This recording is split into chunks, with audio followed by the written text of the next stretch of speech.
नमस्कार दोस्तों, स्वागत है आप सभी का आपके अपने चैनल आस्था शक्ति 108 डिवाइन पर। आज हम आप सभी के लिए लेकर के आए गुरुवार व्रत कथा यानी बृहस्पति देव व्रत कथा। तो चलिए आरंभ करते हैं। उससे पहले अगर आपने हमारे चैनल को सब्सक्राइब नहीं किया है तो जल्दी से सब्सक्राइब कर लीजिए। हम इसी प्रकार आपके लिए दिन प्रतिदिन व्रत कथाएँ और ज़रूरी जानकारियाँ लेकर के आते हैं। तो चलिए आरंभ करते हैं। कथा के अनुसार प्राचीन काल की बात है। किसी राज्य में एक बड़ा प्रतापी और दानवीर राजा राज्य करता था। वह हर गुरुवार को व्रत रखकर दीन दुखियों की मदद करके पुण्य प्राप्त करता था, परंतु ये बात उसकी रानी को अच्छी नहीं लगती थी। वह न तो व्रत करती थी और न ही दान पुण्य में विश्वास रखती थी। इतना ही नहीं, वह राजा को भी ऐसा करने के लिए मना करती थी। एक समय की बात है, राजा शिकार खेलने के लिए वन में गए। घर पर रानी और दासी थी। उसी समय गुरु बृहस्पति देव साधु का रूप धारण कर राजा के दरवाजे पर भिक्षा मांगने आए। साधु ने जब रानी से भिक्षा मांगी तो वह कहने लगी, हे साधु महाराज, मैं इस दान पुण्य से तंग आ गई हूँ। आप मुझे ऐसा कोई उपाय बताएं जिससे सारा धन नष्ट हो जाए और मैं आराम से रह सकूं। इतना सुनकर बृहस्पति देव ने कहा, हे देवी, तुम तो बड़ी ही विचित्र हो। संतान और धन से कोई दुखी हुआ है भला? अगर धन अधिक है तो इसे शुभ कार्यों में लगाओ। कुंवारी कन्याओं का विवाह करवाओ, विद्यालय और बाग बगीचे का निर्माण करवाओ, जिससे तुम्हारे दोनों लोग सुधरे। परंतु साधु की इन बातों से रानी को कोई खुशी नहीं हुई। उसने कहा कि मुझे ऐसे धन की आवश्यकता नहीं है जिसे मैं दान दूं और जिसे संभालने में मेरा सारा धन नष्ट हो जाए। तब साधु ने कहा, अगर तुम्हारी ऐसी ही इच्छा है तो मैं तुम्हें बताता हूँ, तुम वैसा ही करना। गुरुवार के दिन तुम घर को गोबर से लीपना, अपने बालों को पीली मिट्टी से धोना, राजा से हजामत बनाने को कहना, भोजन में मांस मदिरा का प्रयोग करना, कपड़े धोबी के यहाँ धुलने भेज देना। इस प्रकार 7 बृहस्पतिवार ऐसा करने से तुम्हारा समस्त धन नष्ट हो जाएगा।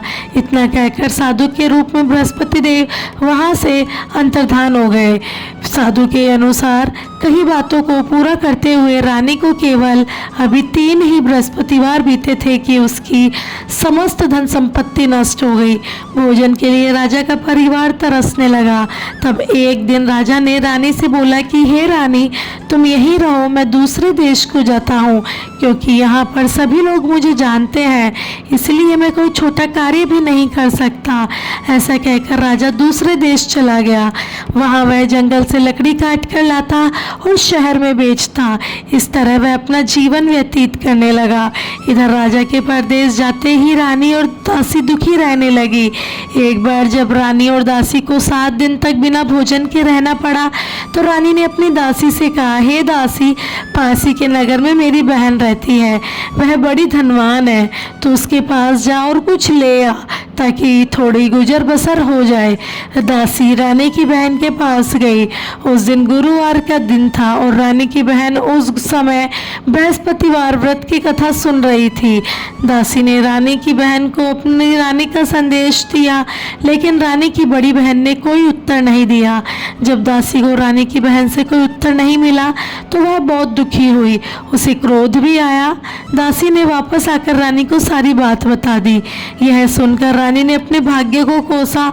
उधर रानी की बहन ने सोचा कि मेरी बहन की दासी आई थी, परंतु मैं उससे नहीं बोली, इससे वह बहुत दुखी हुई होगी। कथा सुनकर और पूजा समाप्त करके वह अपनी बहन के घर आई और कहने लगी, हे बहन, मैं बृहस्पतिवार का व्रत कर रही थी। तुम्हारी दासी मेरे घर आई थी, परंतु जब तक कथा होती है तब तक न तो उठते हैं और न ही कुछ बोलते हैं, इसीलिए मैं नहीं बोली। बताओ, दासी क्यों आई थी? रानी बोली, बहन, तुमसे क्या ही छिपाऊं, हमारे घर में खाने तक को भी अनाज नहीं है। ऐसा कहते कहते रानी की आंखें भर आई। उसने दासी समेत पिछले 7 दिनों से भूखे रहने की बात अपनी बहन को बता दी। रानी की बहन बोली, देखो बहन, भगवान बृहस्पति देव सबकी मनोकामना को पूर्ण करते हैं। देखो, शायद तुम्हारे घर में भी अनाज रखा हो। पहले तो रानी को विश्वास नहीं हुआ, पर बहन के आग्रह करने पर उसने अपनी दासी को अंदर भेजा तो उसे सचमुच अनाज से भरा हुआ एक घड़ा मिल गया। यह देखकर दासी को बड़ी हैरानी हुई।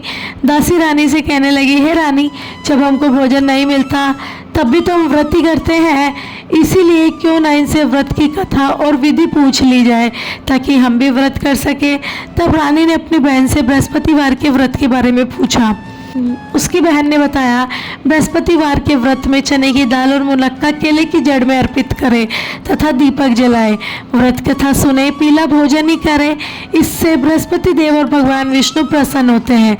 व्रत और पूजा विधि बतलाकर रानी की बहन अपने घर को लौट आई। 7 दिन के बाद जब गुरुवार आया तो रानी और दासी ने व्रत रखा। वह घुड़साल में जाकर चना और गुड़ खरीद कर ले आई और फिर उससे केले की जड़ तथा भगवान की विष्णु की पूजा की। अब पीले भोजन की चिंता को लेकर दोनों बहुत ही दुखी हुई, क्योंकि उन्होंने व्रत रखा था, इसीलिए बृहस्पति देव उनसे प्रसन्न थे। वह एक साधारण व्यक्ति का रूप धारण करके 2 थालों में पीला सुंदर सा भोजन दासी को दे गए। भोजन पाकर दासी बहुत ही प्रसन्न हुई और फिर रानी के साथ मिलकर दोनों ने भोजन ग्रहण किया। उसके बाद वह सभी गुरुवार को व्रत और पूजा करने लगी। बृहस्पति देव की कृपा से उनके पास फिर से धन संपत्ति आ गई, परंतु रानी फिर से पहले की तरह आलस्य करने लगी। तब दासी बोली, देखो रानी, तुम पहले की तरह फिर से आलस्य करने लगी हो।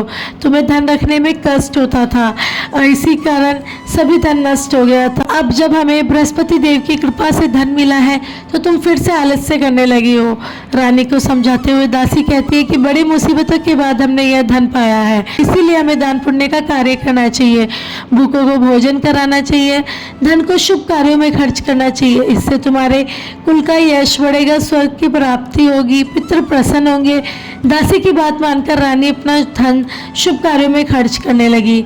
इससे पूरे नगर में उसका यश फैलने लगा। धीरे धीरे रानी बहुत अमीर हो गई। तो दोस्तों, यह थी बृहस्पति देव की व्रत कथा। आपको कैसी लगी हमें कमेंट में बताएं। अच्छी लगी तो चैनल को सब्सक्राइब करें, शेयर करें और कमेंट करें। जय बृहस्पति देव। धन्यवाद।